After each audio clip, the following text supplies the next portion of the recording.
Captain Zolt reclined in his command chair, admiring his collection of skulls mounted on the wall behind him. Each one represented a different species, a different world conquered, a different hunt completed. The Vextari had been the galaxy's premier hunters for 3 centuries, and Zolt himself had personally bagged specimens from 47 different planets.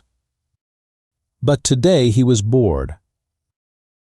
"Status report," he commanded, his 4 eyes scanning the bridge of his hunting vessel, the apex predator. Because apparently irony wasn't dead in space either. Vex, his lead tracker, approached with that characteristic swagger that came from never having failed a hunt. The reptilian alien's scales rippled with excitement as he spoke. "Captain, we've completed harvesting from the Zorblat homeworld. 17 specimens total, including their war chief." "Boring," Zolt replied, examining his claws with theatrical indifference. The Zorblats were hardly a challenge. They still used projectile weapons. "What about the Kepler system?" Crick, the team's tech specialist, nervously tapped at his console. The thin, insectoid alien had a habit of overthinking everything, which made him excellent with technology but terrible at parties. "Sir, the Kepler natives were disappointing. They surrendered immediately upon seeing our ships. No sport whatsoever." Zolt's mood darkened. What was the point of being the galaxy's apex predator if everything else was so pathetically easy? He'd been hunting for decades, and lately every species seemed more cowardly than the last. Where was the challenge? Where was the thrill? "Captain," Vex said, his voice taking on a conspiratorial tone, "I may have found something interesting." "Do tell." "There's a species called humans, from a planet called Earth in the Sol system. They're unique." "Yeah." Zolt raised an eyebrow, or what passed for one on his angular face. "How so?" "We know."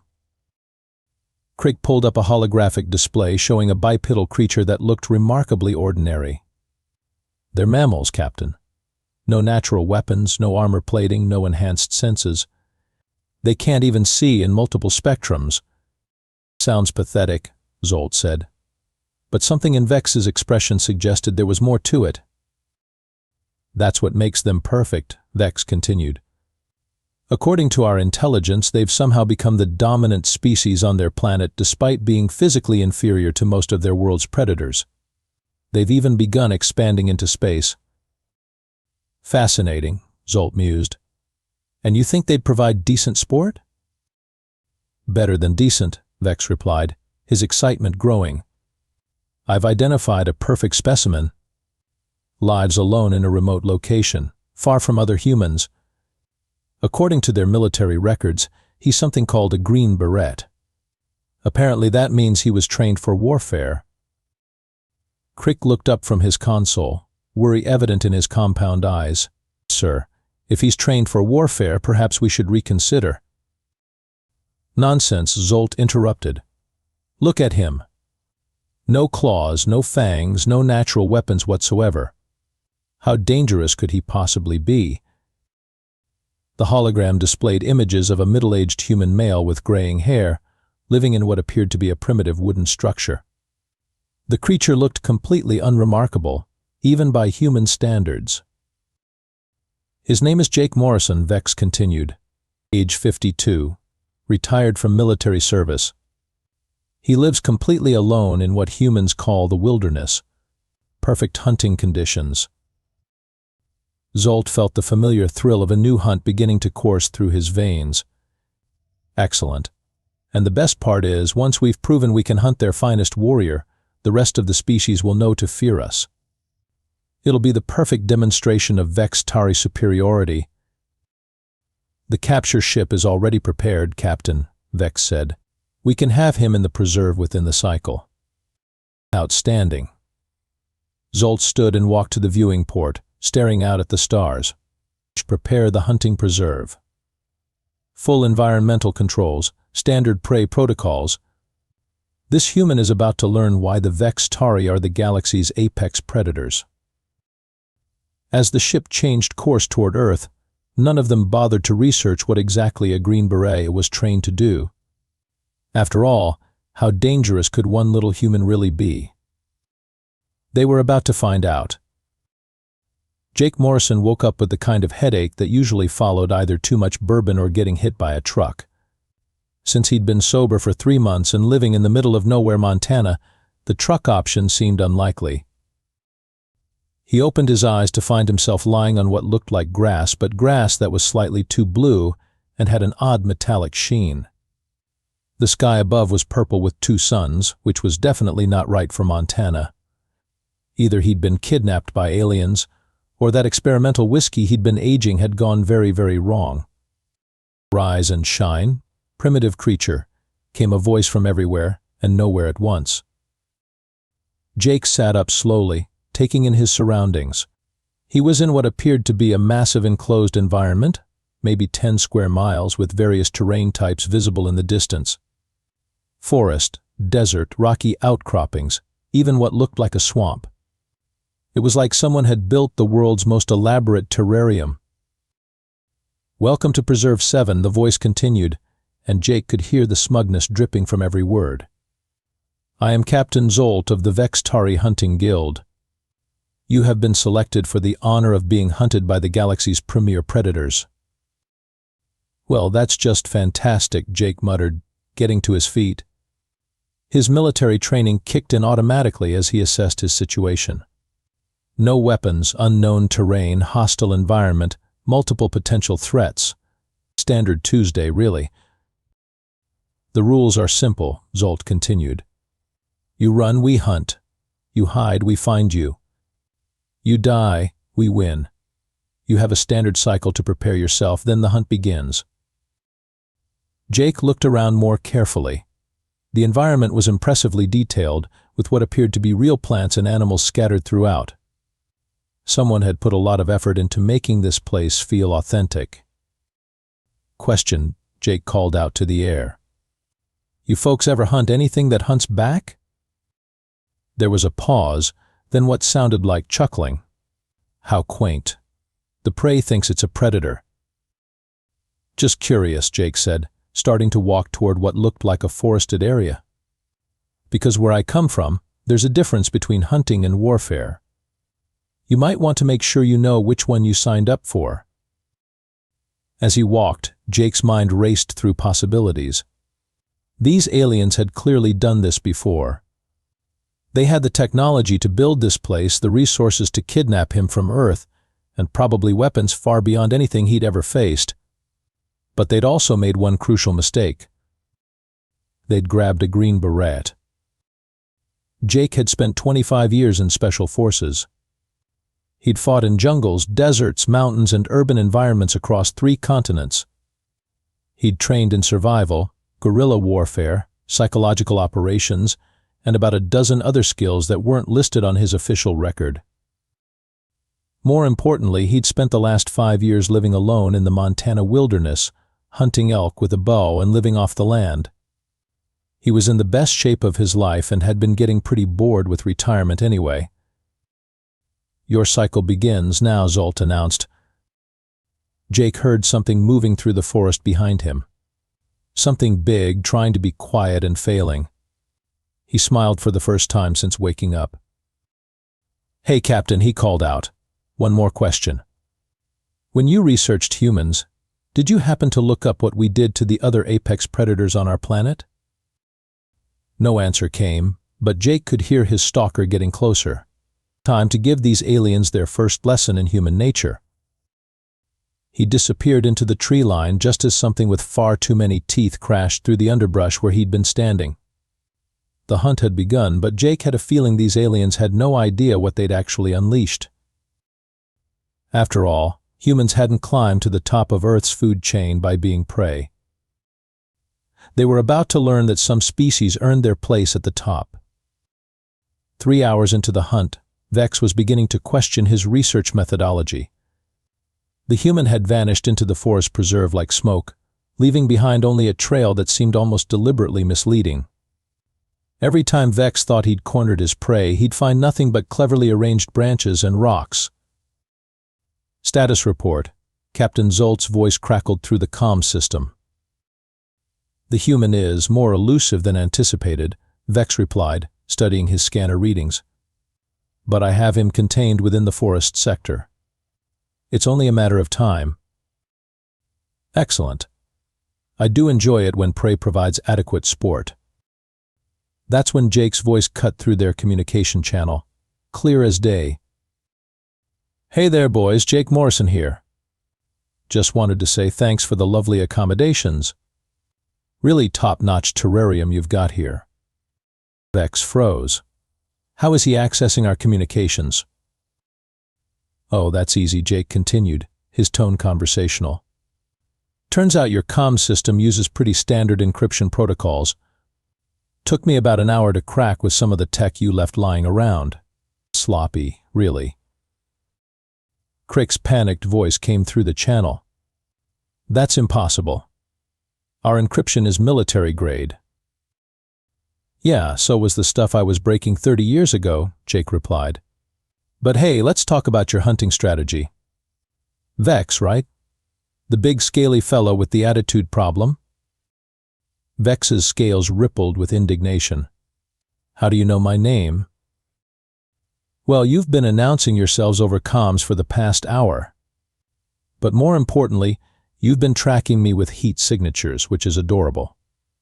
Really shows you've never hunted anything that actually understood tactics. Vex looked down at his scanner, which showed Jake's heat signature approximately 50 meters ahead. He raised his plasma rifle and moved forward carefully. See, the thing about heat signatures, Jake continued, is they're really easy to fake if you know what you're doing. All you need is a small fire, some reflective materials, and a basic understanding of thermal dynamics. Vex reached the position indicated by his scanner to find a small campfire surrounded by mirrors made from polished metal strips. There was no sign of Jake. But the real question is, Jake's voice continued, now seeming to come from directly behind Vex, how much attention were you paying to where you stepped? Vex spun around just in time to see a complex arrangement of branches and vines snap into motion. Before he could react, he found himself hanging upside down from a tree, his rifle spinning away into the underbrush. Primitive snare trap, Jake explained helpfully. We've been using variations of this design for about 10,000 years. Nothing fancy, just good old-fashioned physics and an understanding of momentum. This is impossible. Vex snarled, struggling against the ropes. You're just prey. Yeah, about that, Jake said, stepping out from behind a tree about 20 feet away. I think there might be some confusion about the food chain here. Crick's voice crackled through the comm, high-pitched with panic. Captain, all of our external sensors in the forest sector just went offline. What do you mean, offline? Zolt demanded. I mean something is systematically disabling our surveillance network, Crick replied. We're losing coverage by the minute. Jake picked up Vex's plasma rifle and examined it with interest. Nice weapon. Bit over-engineered, but I can work with it. Thanks for the donation. You can't use that, Vex protested. You don't understand the technology. Jake found what was obviously the safety mechanism and flicked it off. Point and shoot, right? Some things are universal. He aimed at a nearby rock and fired, vaporizing it instantly. Yep, pretty straightforward. This changes nothing, Zolt's voice boomed through the comm system. You may have bested one hunter, but you're still trapped in our preserve with nowhere to run. Run? Jake laughed. Captain, I think you're still confused about what's happening here. I'm not running from you. He looked directly at one of the remaining surveillance cameras and smiled. I'm hunting you. The camera exploded in a shower of sparks. By hour 6, Crick was having what humans would call a nervous breakdown, though the Vextari term translated more accurately to catastrophic logical failure. He stared at his control console in disbelief as system after system reported failures. Captain, he said, his voice cracking, we've lost 60% of our sensor network, Both hunting drones are offline, and somehow he's managed to reverse engineer our shield generators. What do you mean, reverse engineer? Zolt demanded. I mean, he's built his own, Crick replied, pulling up a grainy surveillance feed. Look. The screen showed Jake Morrison sitting calmly beside a small campfire, surrounded by what appeared to be a shimmering energy field. He was roasting what looked like some kind of alien creature on a spit, while casually reading from a tablet. Where did he get that tablet? Zolt asked. That's our technical manual, Crick whispered. He downloaded it from Vex's equipment. Jake looked up at the camera and waved. Good evening, folks. Hope you don't mind, but I borrowed some reading material. Fascinating stuff, really.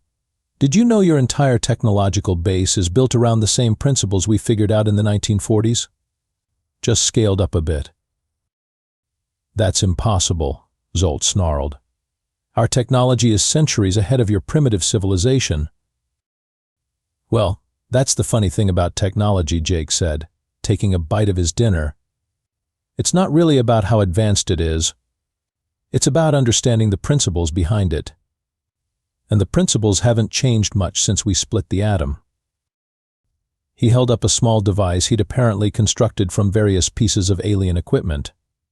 For instance, this little gadget here? It's broadcasting a signal that makes your sensors think I'm in 17 different locations simultaneously. Basic signal manipulation, really. We were doing this kind of electronic warfare back when I was a lieutenant. Crick made a strangled noise and began frantically typing at his console.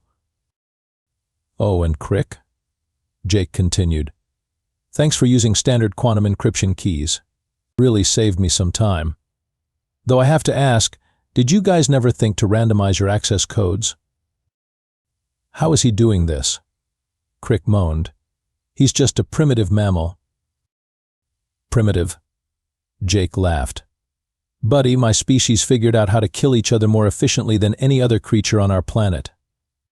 We got so good at it, we had to invent rules to make it sporting. You want to know the difference between you and us? He stood up and walked closer to the camera. You hunt for sport. We hunt to survive. And we've been doing it a lot longer than you have. The comm system crackled, and Vex's voice came through, weak and filled with pain. Captain, I need immediate extraction.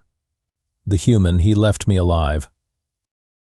What do you mean, left you alive? Zolt asked.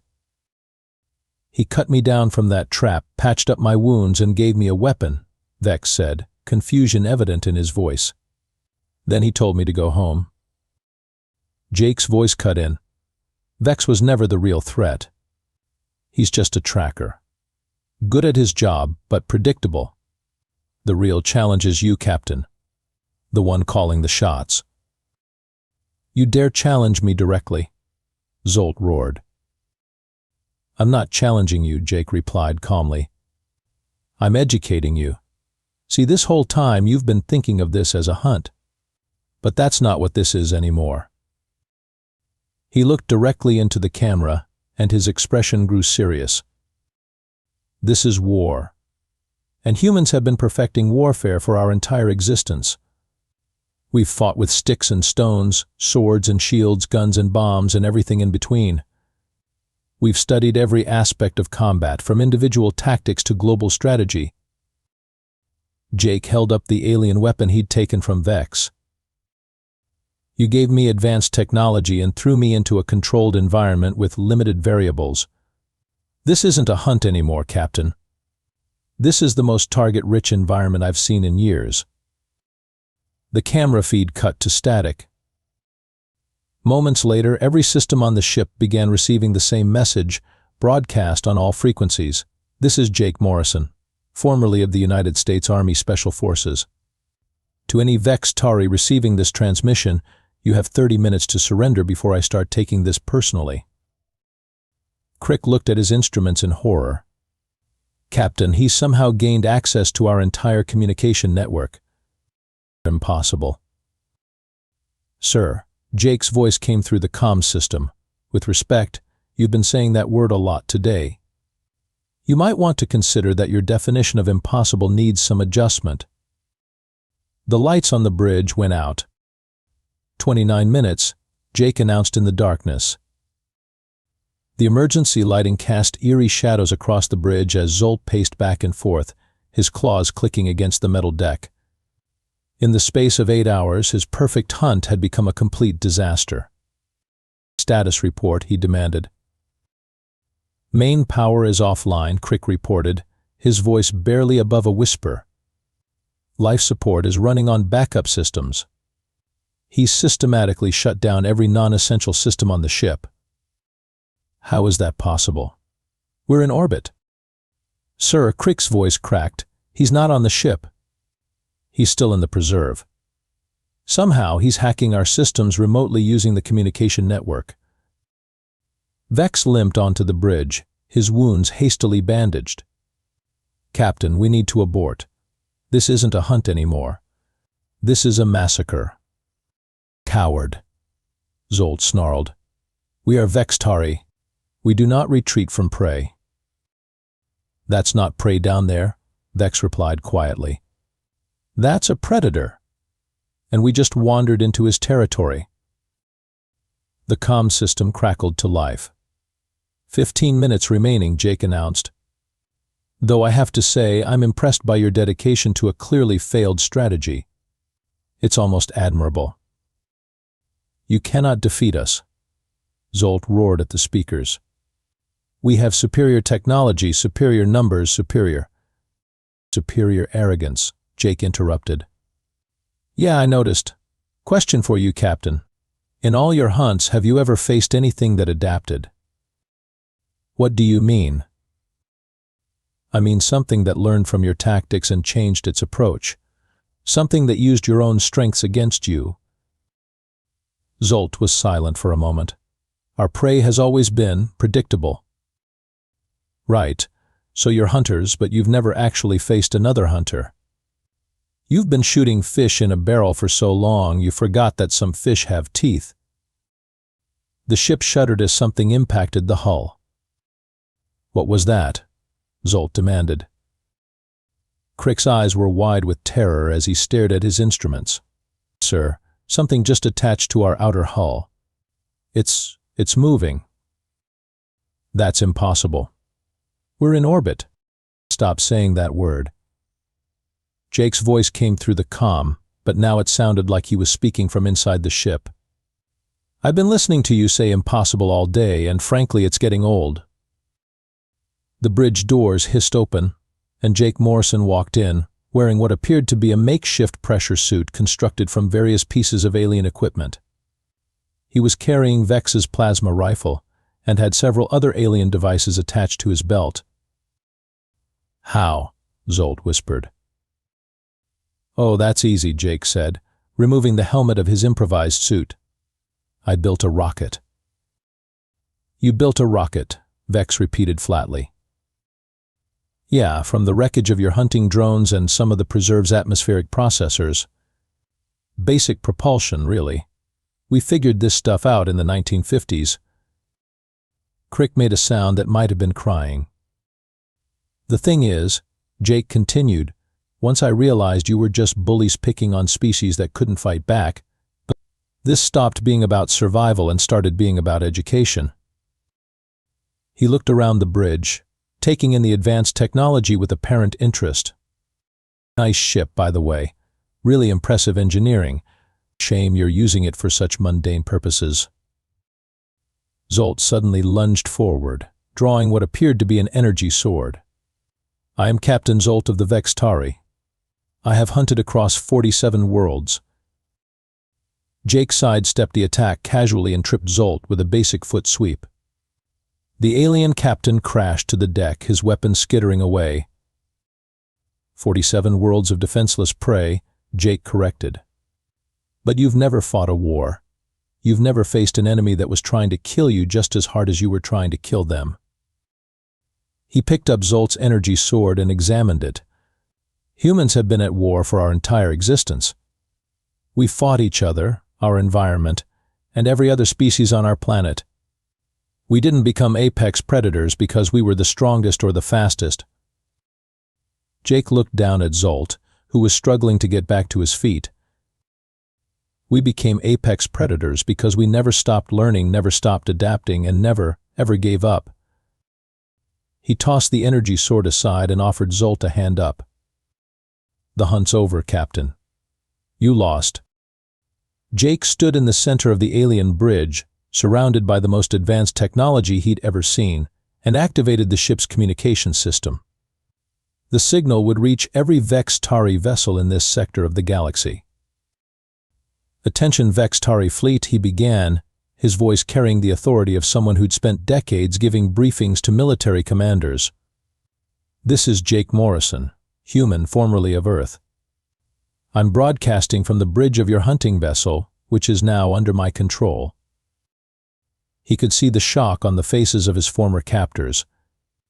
Zolt was slumped in his command chair, looking like someone who'd just discovered the universe operated by entirely different rules than he'd thought.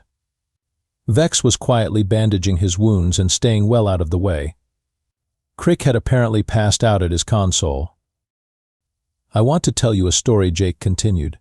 Out a species that evolved on a small blue planet in an unremarkable solar system.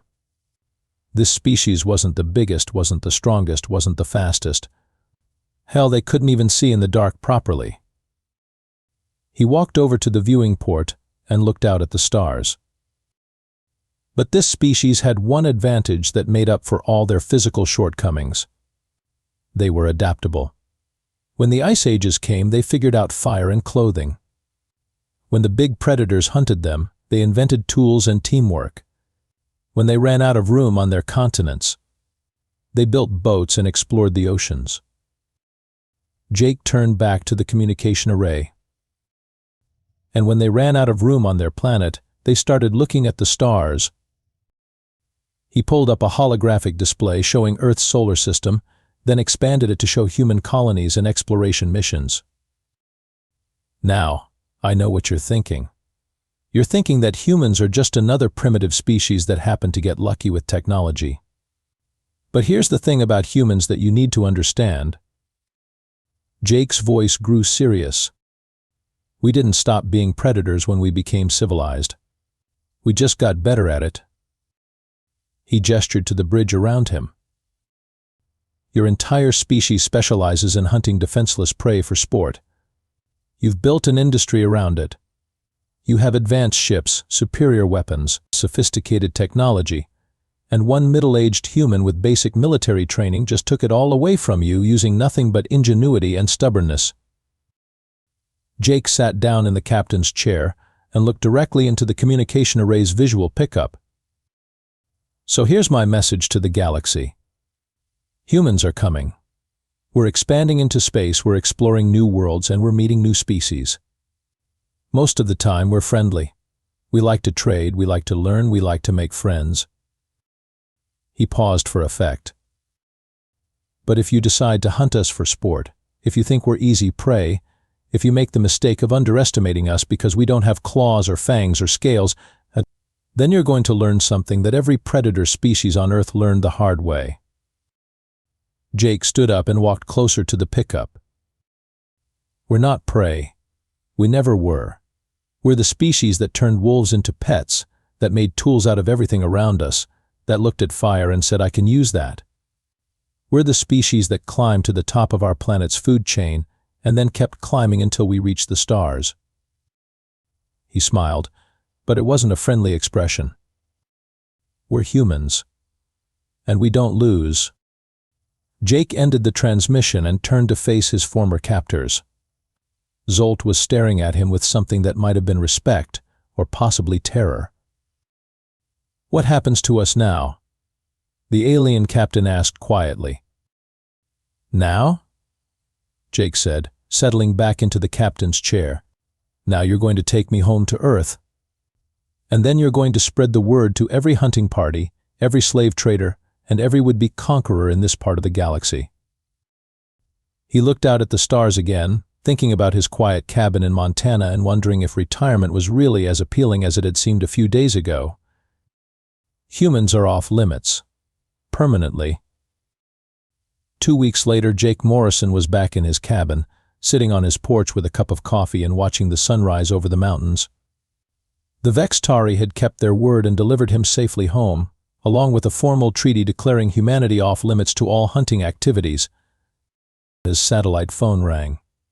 It was probably the Pentagon, wanting to debrief him about his experience with alien technology. They'd been calling every day since his return.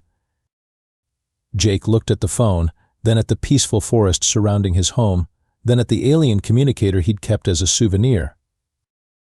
Somewhere out there, the galaxy was full of species that had just learned an important lesson about human nature. And somewhere else, other humans were taking their first steps into space, carrying with them the same stubborn refusal to give up that had brought Jake home. He smiled and answered the phone. After all, somebody had to make sure the galaxy understood the rules,